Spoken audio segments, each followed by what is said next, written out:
I got so much motherfucking design on right now. Break it down, bring it back, make it clap. I got 3 old thoughts, new guap, wear that thing. Bitches on my line, and you know they come strapped. Hold up, what it not, 45, scope it cash like whoa. How you fucking with these hoes up? Salam sejahtera, perkenalkan nama saya Tasya Melinda Panjaitan dengan NIM 210306047, kelas peternakan B, Prodi Peternakan Fakultas Pertanian Universitas Sumatera Utara. Di sini saya akan menjelaskan mengenai proses pembentukan telur, proses sintesis yolk, proses sintesis albumen, dan proses sintesis kerabang. Untuk memenuhi tugas praktikum produksi ternak unggas dengan dosen pengampuh Ibu Insinyur Tati Fidianasari SPT MP IPM. Yang pertama saya akan menjelaskan proses pembentukan telur. Proses pembentukan telur ayam dimulai dengan terbentuknya ovum di dalam ovarium. Ovum yang telah matang akan dilepaskan oleh ovarium dan ditangkap oleh infundibulum. Kuning telur akan berada di bagian infundibulum selama 15-30 menit tanpa penambahan unsur lain. Di persimpangan antara infundibulum dan magnum terjadi proses fertilisasi. Jika terdapat spermatozoa, maka telur yang dihasilkan akan fertil. Sebaliknya, jika tidak terdapat spermatozoa, maka telur yang dihasilkan tidak fertil atau infertil. Selanjutnya, telur akan masuk ke dalam bagian magnum. Di sini albumin telur akan disekresikan dalam waktu 3 jam. Selanjutnya masuk ke bagian ismus. Di sini telur dibungkus oleh 2 buah selaput tipis atau membran sel. Proses ini memakan waktu sekitar 1,5 jam. Setelah membran sel terbentuk di dalam ismus akan masuk ke dalam uterus. Di dalam uterus, kerabang telur terbentuk selama 20-21 jam. Telur yang terbungkus akan masuk ke dalam vagina. Di dalam vagina terjadi kutikula, yaitu penyempurnaan pori-pori telur. Setelah itu, telur akan dikeluarkan melalui kloaka. Proses pembentukan telur ayam membutuhkan waktu sekitar 25-26 jam. Selanjutnya, saya juga akan menjelaskan mengenai proses pembentukan telur yang meliputi proses sintesis yolk, proses sintesis albumen, dan proses sintesis kerabang. Yang pertama, saya akan menjelaskan proses sintesis yolk. Yolk hanya mengandung kurang lebih 50% air.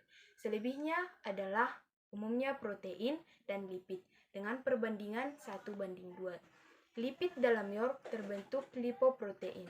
Padatan yolk mengandung fosfoprotein yang juga disebut postifin, lipoprotein, lipofitelin, atau high density lipoprotein.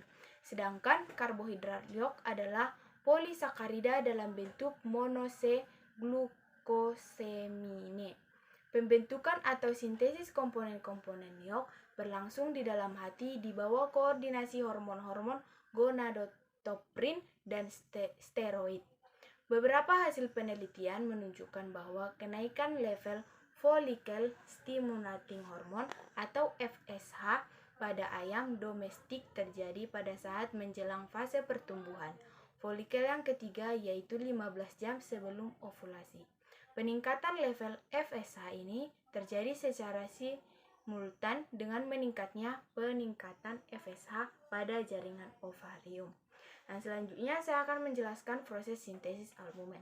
Albumen terdiri dari yang pertama itu ada ovalbumin sekitar 54%, yang kedua ovatransferin sekitar 13%, yang ketiga ovomucin sekitar 11%, yang keempat ada ovoglobulin sekitar 8%, dan yang kelima lisosime 3,5%, dan ada yang keenam yaitu ovomucin 1,5-3%. Terdapat juga beberapa protein dengan level yang sangat kecil, yaitu avidin dengan 0,05%, flavoprotein 0,8%, ovomakrolobulin 0,5%, dan ovoinhibitor 0,1-1,5%. Ada juga ovolikoprotein 0,5-0,1 protein. Ada juga papain inhibitor 0,1%.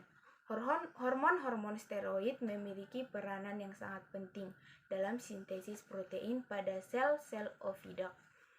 Beberapa peneliti melaporkan bahwa estrogen memberikan efek pada sintesis protein dalam beberapa jalur sintesis.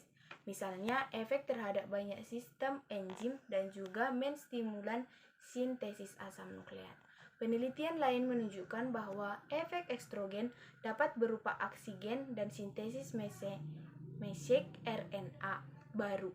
Peneliti yang lebih general dan kompleks menunjukkan bahwa estrogen memiliki peranan penting dalam meningkatkan sintesis DNA dan RNA. Mekanisme kerja estrogen pada sel target oviduk. Estrogen larut dalam lipida melewati membran sel, kemudian diikat oleh reseptor estrogen. Kompleks estrogen dan reseptornya membentuk menjadi 5S. Bentuk ini adalah pembawa pesan kedua yang memasuki nukleus sel, berinteraksi dengan kromosom menyebabkan gen dibentuk menjadi mRNA. mRNA mengenggang nukleus menuju ribosom untuk dinatlasi menjadi protein yang spesifik, seperti albumin. Dan yang terakhir, saya akan menjelaskan proses sintesis kerabang. Vitamin D memainkan peranan yang penting dalam regulasi metabolisme kalsium melalui pengaktifan metabolit 1,25 dihidroksivitamin D3, konversi ke dalam bentuk 1 hidrolatif 25 hidrovitamin D3. Ini terjadi di dalam ginjal. Beberapa peneliti melaporkan bahwa hormon steroid dan prolaktin terlibat dalam kontrol aktivitas 25-OHD3, 1 hidroksilase pada ayam dan puyuh.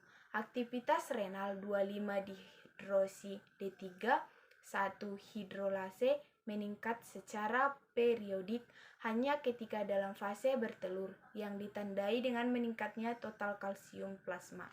Kalsium binding protein telah diidentifikasi dari kelenjar kerabang dan diketahui bertindak sebagai transport kalsium.